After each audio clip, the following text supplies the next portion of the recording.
The night I almost watched the ceiling come down and a woman lose everything started as the worst date of my life. The fryer was popping in the back like it was angry. The air smelled like hot oil and cheap coffee, with a sweet hint of vanilla from the shake machine trying to cover it up. Rain slammed against the windows and made the neon sign outside blur red and blue across the glass. Every time the front door opened, cold, wet air slid down the back of my neck and made me shiver. Across from me, my date checked her phone again. The glow from the screen looked brighter than her smile. "So, you're a contractor?" she asked.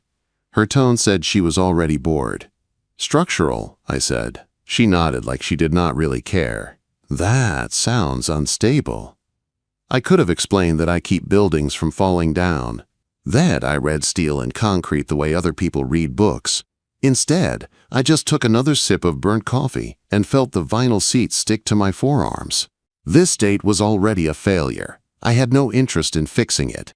Then, she walked up to our booth. She carried a black tray in one hand like it weighed nothing. She wore a white tank top and a black waist apron tied tight. Her dark hair was down, falling over one shoulder like she had been too busy to do anything fancy with it. She set a sweating glass of ice water on the table, but she did not look at my date. She looked at me. "If you wanted," she said, soft but clear, "I'd sit in your booth all night." It did not sound like a cheesy line. It did not sound desperate. It sounded like an honest offer, a door she was quietly holding open. Her eyes were tired, sharp, and warm all at once. My date scoffed and looked back at her phone, like the waitress had not spoken at all. My heart did something my brain did not approve of. I opened my mouth to answer, not sure what I was even going to say. Then I heard it. A sharp crack above us, like someone snapping a board over their knee. Dust drifted down from the ceiling. My eyes went up. Hers did too. The ceiling gave a long, low groan. Wood, complaining. Metal fasteners slipping. I knew that sound. It was the sound right before something heavy stops pretending it can hold. "Move," I said. I grabbed the edge of the table and shoved it sideways. My date yelped as I pulled her out of the booth and pushed her toward the aisle. Behind us, the drop ceiling buckled. Wet insulation and broken tiles crashed down onto the booth where we had just been sitting. A light fixture swung, sparked, and went dark. People screamed. Plates hit the floor. The waitress moved faster than anyone. "Front and back doors," she yelled. "Both sides. No phones. Just move." She sounded like she had practiced this in her head 100 times. One hand guided an older woman toward the exit. The other still somehow held the tray, like she refused to drop anything someone trusted her with. Instinct is not romance. It is math at speed. I scanned the ceiling line, looking for the next failure. The worst damage was over the booths, not the kitchen. Water stains spread out like old bruises. This had been coming for a long time. The cold night slapped us as we pushed out under the front awning. Rain bounced off the parking lot. People coughed drywall dust, argued about what they saw, shook their heads. Across the street, a dark SUV idled with its lights on, pointing right at the diner like it had been waiting. The waitress saw it. Her jaw tightened. "That him?" I asked. She did not look away from the SUV. "Yeah." An older man in a flannel jacket, still holding a rolled-up newspaper, stepped closer to us. I had seen him in the corner booth when we came in. "Vane, the developer," he muttered. "Predator." The waitress shot him a look, not a soft one, but not angry either. More like telling him not to start a fight in the parking lot. I stepped back inside the diner to check the damage while everyone stayed under the awning. The air inside was cooler now, full of wet plaster and rain. I stood under the broken section only long enough to see the truth. The beam over the booths was swollen and stained. The joists around it were dark and soft from water. This was not bad luck. This was a roof that had been leaking for weeks, maybe months. I came back to the door. "No one goes back under that span," I said. "Not until it's braced." The waitress nodded like she had already decided to trust me, or at least needed to. She walked behind the counter, grabbed a roll of tape, and started blocking off the aisle. "What do you need?" she asked. "Anything straight," I said. "Mop handles, broomsticks, milk crates, whatever you've got." She headed for the supply closet without hesitation. We built ugly temporary supports out of whatever the diner could spare. Broom handles wedged under the sagging grid, mop poles jammed into corners, milk crates stacked like a crooked tower. It was not perfect. It was not permanent. But it took some load and kept the rest from coming down. Water dripped from the ceiling and ran down my wrist like ice. I wiped it off and checked the beamline again. That was when the front door opened. Not another customer. A man walked in like he owned the place. His jacket was clean. His boots were clean. His hands were clean. He stepped around the puddles without even looking at them. "Elena," he said. His voice was smooth. Practiced, so that was her name. She stood behind the counter now, shoulders squared, chin up. "Get out, Greg," she said. He smiled, like she had invited him to sit down. "I heard there was an incident. I am concerned. You need help." "I need you gone," she replied. His eyes slid to me, taking my muddy boots and wet shirt in like I was a line item on a bill. "And you are?" "Silas," I said. "Structural contractor." "Ah," he said. "Then you understand liability." He turned back to Elena, trying to tower over the counter. "The bank will care about this. They will care a lot." Elena reached under the register and pulled out a metal cash box and a thick folder. The edges were soft, worn by worry and late nights. She dropped the folder on the counter and flipped it open. I saw bank letters stamped with red words that never mean anything good. "You already called them," she said. Her voice was steady. "You already told them I am a risk." "I alerted them," he said. "There was a structural failure, possible code issues. They are protecting their investment. I can solve all of this today." Quote, "By owning me," she said. "By keeping you employed," he answered. That word hit harder than his smooth tone. Employed, like she was just another line on his payroll. "I'm not your employee," Elena said. He looked at me again, amused. "You gonna donate labor, hero?" I picked up a wet chunk of insulation and squeezed it over my hand. Water poured out onto the counter. "This did not happen tonight," I said. "This roof has been soaking for weeks. You can buy her debt, but you also buy this mess. You still pay for a full repair." He did not like hearing that. His jaw tightened. "She needs capital," he said. Elena looked at me, not begging, not asking for a rescue, just measuring me the way I had been measuring the ceiling. "I'm not taking his money," she said.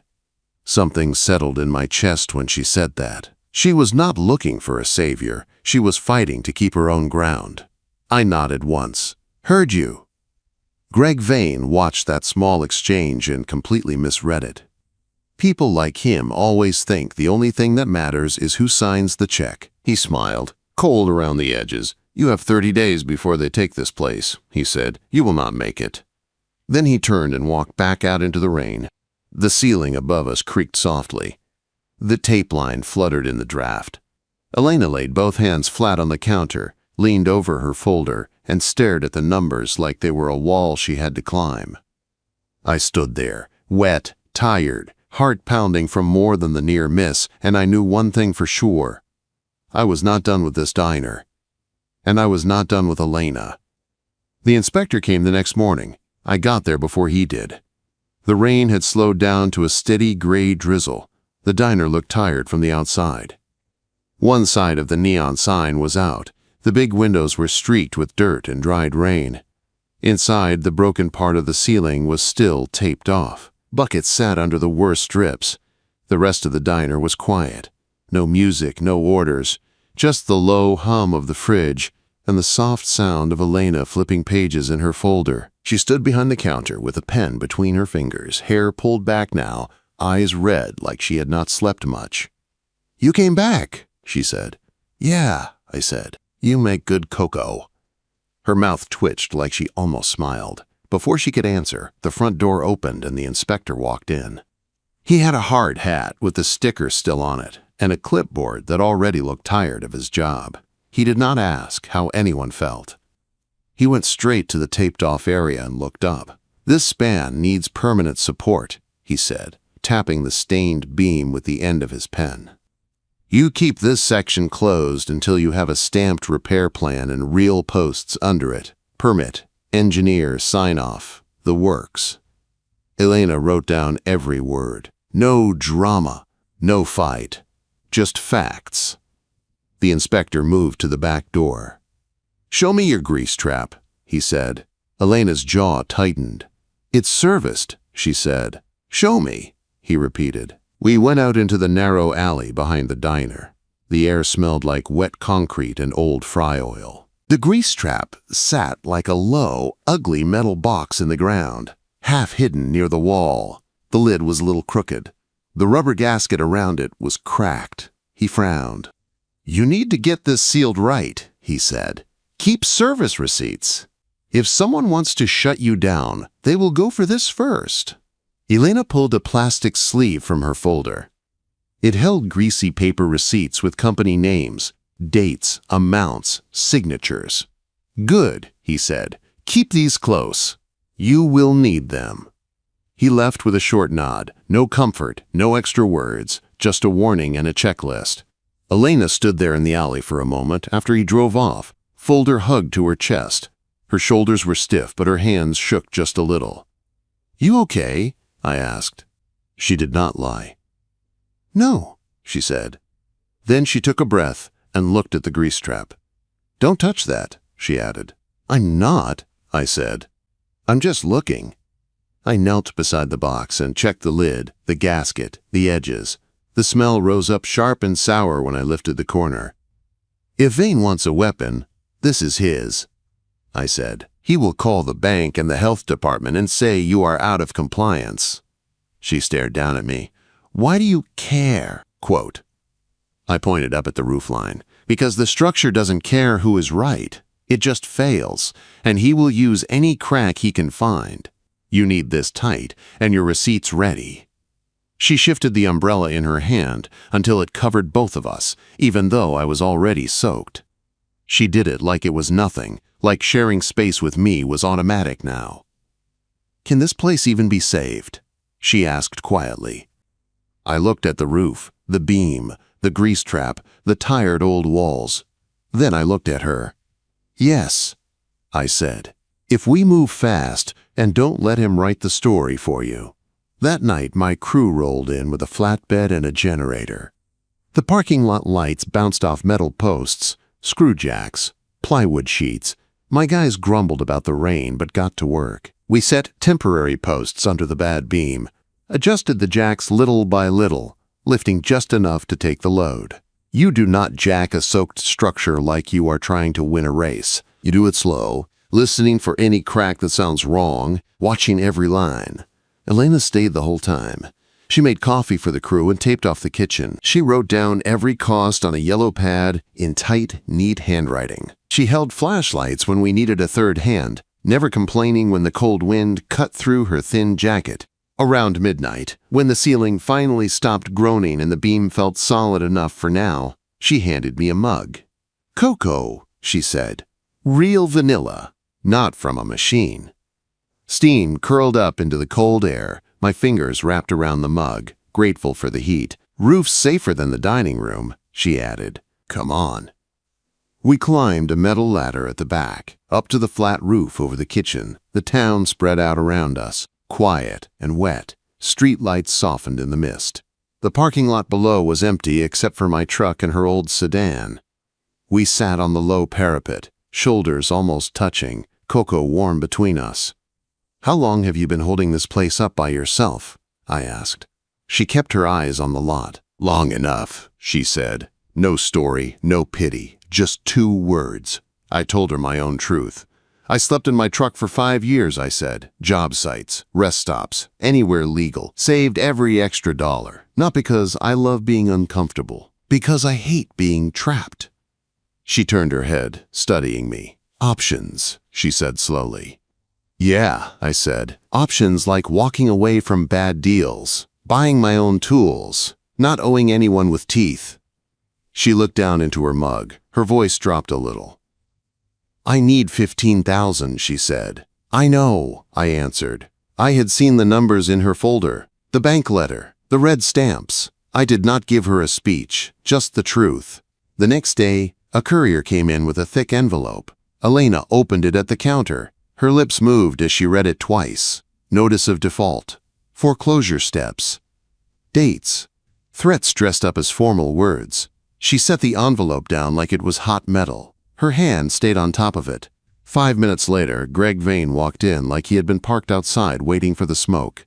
"I can stop this," he said at once. "You know I can." "You called them," she said. "I warned them," he said. "Roof failure, possible grease issues. They are protecting their asset." "My grease trap is serviced," Elena said. He smiled. "Records can be argued. Codes can be read in different ways." I pulled the folder toward me and flipped through the note papers until I found what I hoped was there. Most loans have a cure clause. Not everyone reads it. "Here," I said, tapping a small paragraph on the back page. "Cure period, 30 days after notice. You pay what you owe, fix the violations, and you keep the property." "That is not how it works," Vane snapped. "It is, if this line is real," I said. "And it is, signed and stamped." Elena leaned closer, eyes moving over the words. Her fingers traced the line like she was learning it by touch. "So I have 30 days, she said. 30 days, I said, to pay back what you owe, prove the roof and the trap are in compliance, and shut the door in his face. Vane laughed under his breath. "You think you can come up with 15 grand in full repairs in a month? She does not have that kind of money." He was right about one thing. She did not. But I did, not easily, not without emptying the account I had built out of cold nights in my truck and long shifts on job sites. But it was there. I felt Elena watching me. Not hoping, not pleading.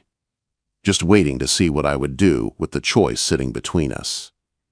I took a slow breath.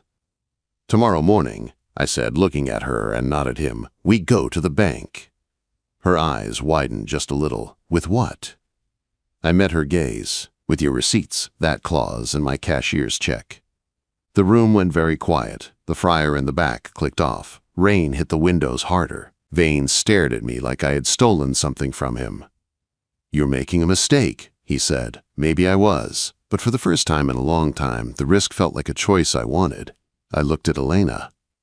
"It's not charity," I said.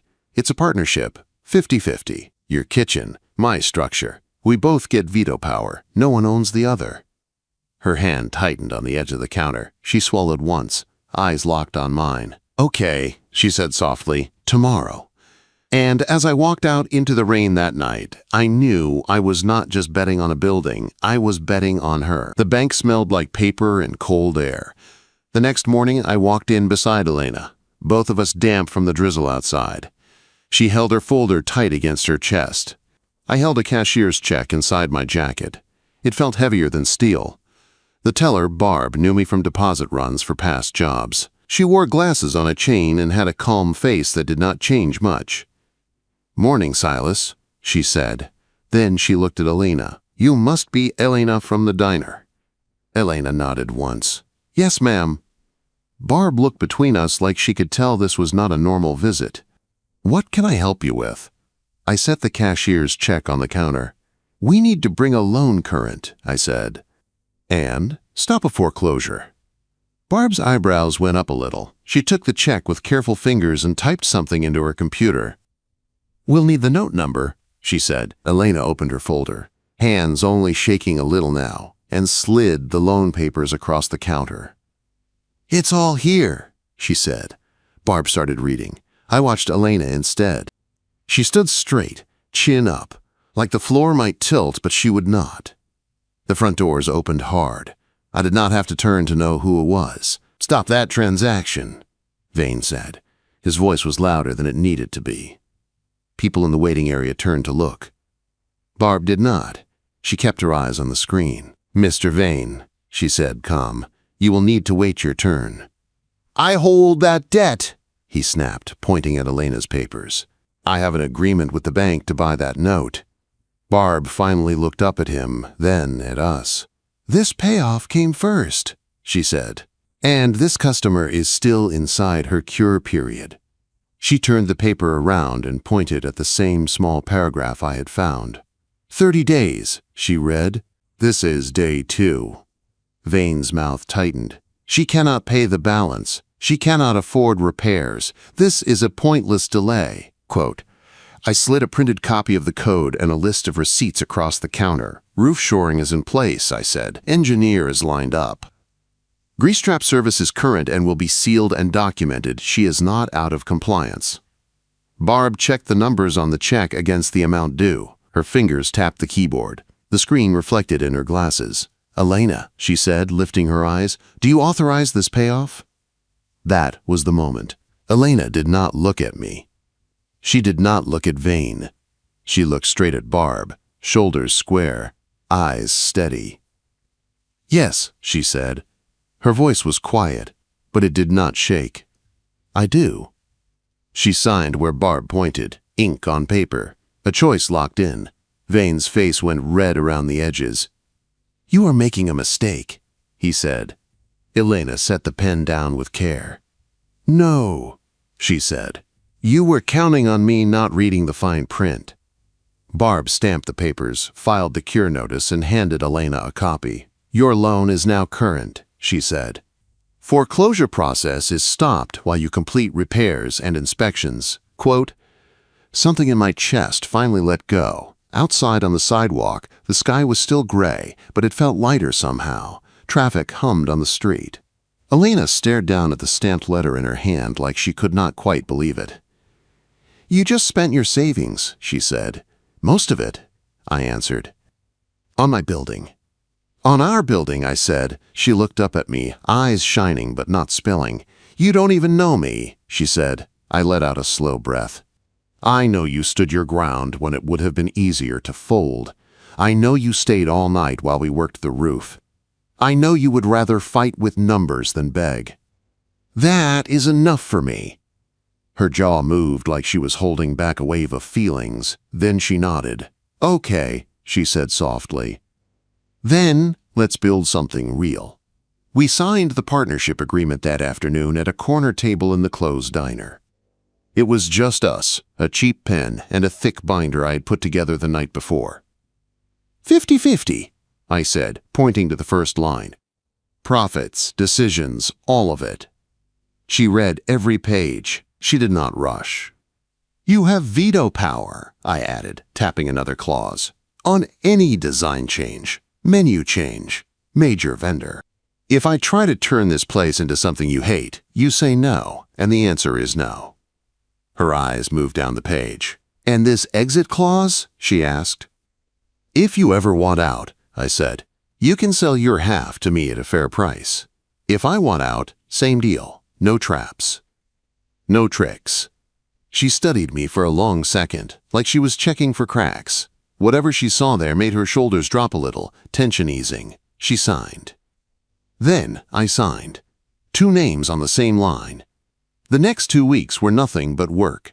We pulled down the ruined ceiling and cut out the worst of the rotten wood.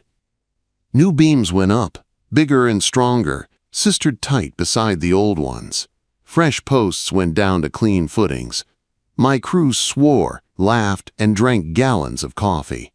Elena ran the diner like a job site. She set a schedule, kept a whiteboard list, and checked off every line herself. She chased inspectors on the phone, pushed back when they tried to add extra work that was not in code, and made sure every receipt went into a binder. She was everywhere, under ladders passing up tools, at the back door watching the grease trap repairs, at the counter redoing the budget in a spiral notebook. Every night, when the guys left and the saws went quiet, she would stand under the new ceiling and look up. Sometimes she said nothing at all. Sometimes she just breathed out slow, like the room was finally starting to breathe with her. One night we finished late. The diner smelled like fresh paint fighting with fryer oil, and my arms felt like concrete. I was wiping dust off the counter when I felt her come up beside me. "Let me," she said, taking the rag from my hand. "You own half of this place now." I said. Pretty sure you have better jobs than wiping counters. She gave me a small, almost playful look. Pretty sure I get to decide what my jobs are, she said. We were close. Close enough that I could see the faint flour on her cheekbone, the tired lines at the edges of her eyes, the way her mouth kept almost smiling and then stopping. Why did you really do it, Silas? She asked quietly. The money, the risk, all of it. Tell me the part that's not about beams and cure clauses. I could have dodged. I could have made a joke. Instead, I told her the truth. Because I don't build things to trap people, I said. I build things to hold. And when you said you were not taking his money, I believed you. I wanted to be the guy who helped you stand, not the guy who watched you fall.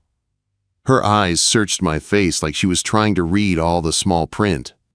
Then, very slowly, she reached up, grabbed the front of my hoodie with both hands, and pulled me down.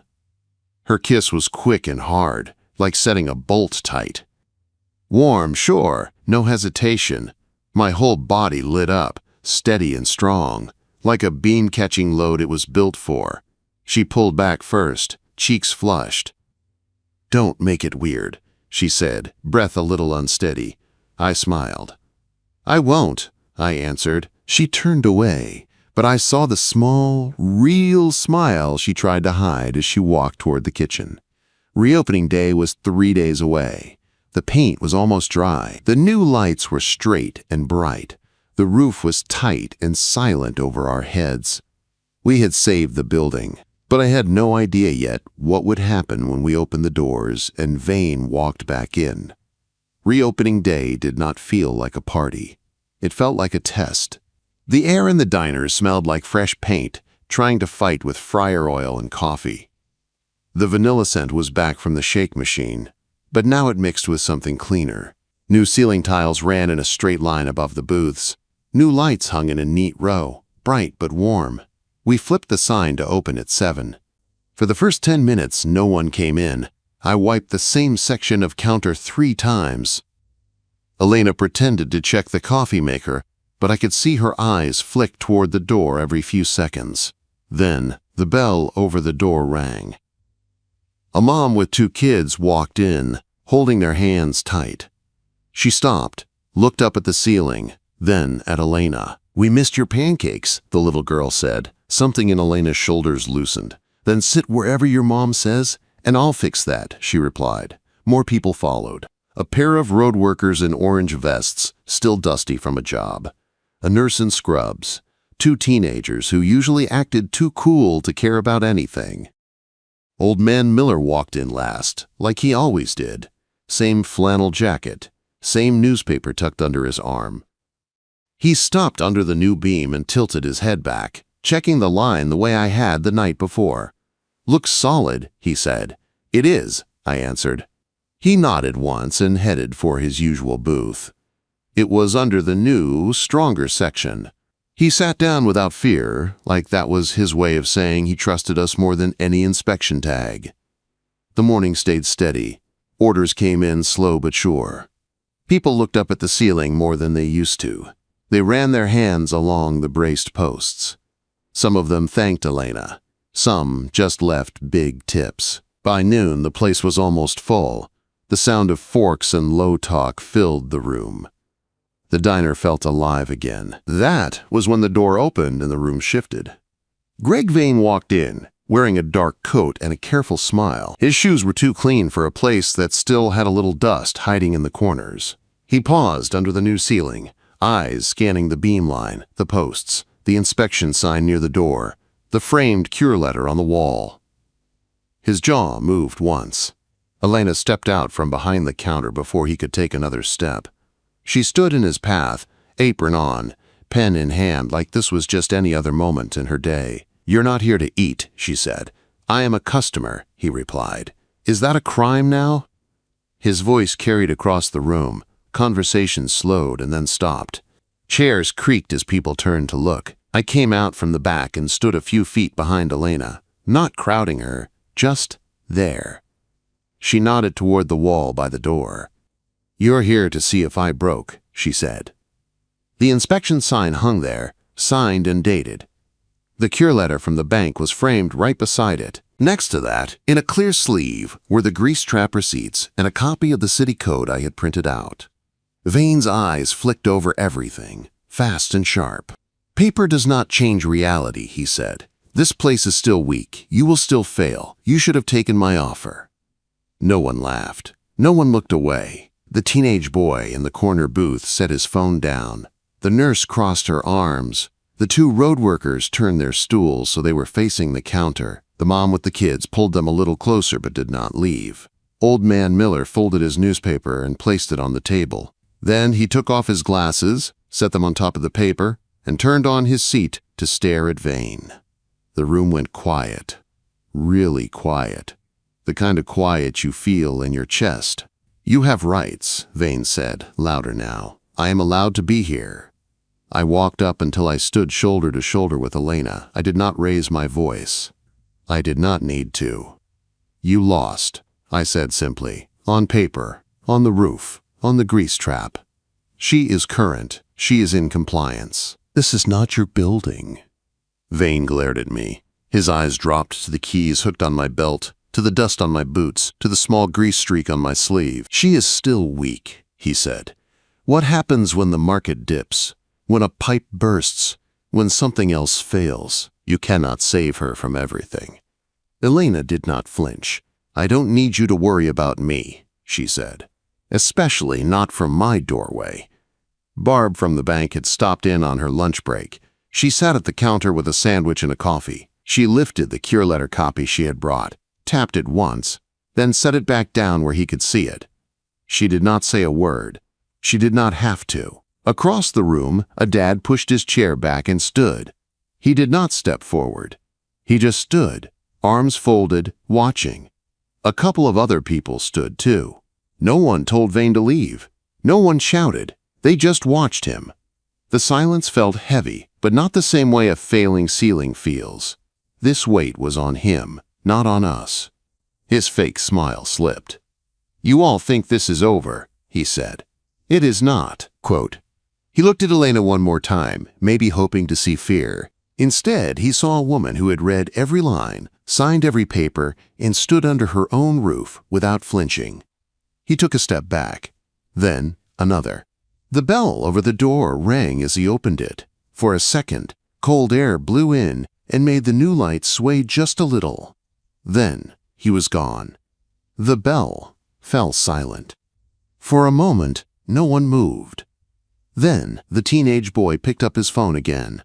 The nurse went back to her soup. The mom helped her daughter cut her pancakes. Forks scraped plates. Low talk started to rise again. Life moved on. Elena let out a breath I knew she had been holding for weeks. She turned to look at me. Something soft and bright sat in her eyes that had not been there before. "Get back to work, partner," she said, but there was a smile behind the words. That night, after closing, we wiped down every surface and stacked chairs. The neon sign outside buzzed softly in the dark. The rain had finally stopped. The world felt clean. I locked the front door and turned back toward the counter. Elena was there, leaning on it with both hands, watching me. "What?" I asked. She walked around the counter and came to stand in front of me. Her hair was loose again, falling over one shoulder like it had that first night. Her apron was off. She looked smaller without it, but stronger at the same time. She reached into her pocket and pulled out a small ring of keys. They jingled softly as she turned them in her fingers. "Front door," she said, pointing to one key. "Back door. Storage. Office." She took my hand and pressed the ring into my palm. The metal was cool. My chest felt hot. "For mornings when my hands are full," she said, "and nights when I am too tired to get the door." I closed my fingers around the keys. They felt heavier than the cashier's check had. "You sure?" I asked. "Silas," she said, stepping closer. "You held my ceiling up. You put your savings on the line. You read the fine print when I was too tired to see straight. If anyone has earned a set of keys, it's you." Her hand was still on mine. The distance between us felt very small now. "Besides," she added, voice softer, "if you wanted." She looked up into my eyes, and the memory of that first night came back, full and sharp. The broken ceiling, the dust, the offer.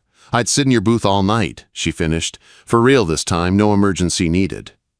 My heart did something I could not measure. I set the keys on the counter behind her, then slid my hands to her waist. She lifted her hands to my chest, fingers curling into my shirt. When I kissed her, there was no rush, no panic, no groan of failing beams. Just steady warmth and the quiet hum of a building finally at rest. Outside, the streetlights glowed on the wet pavement. Inside, the ceiling held, the walls held. And for the first time in a long time, so did I.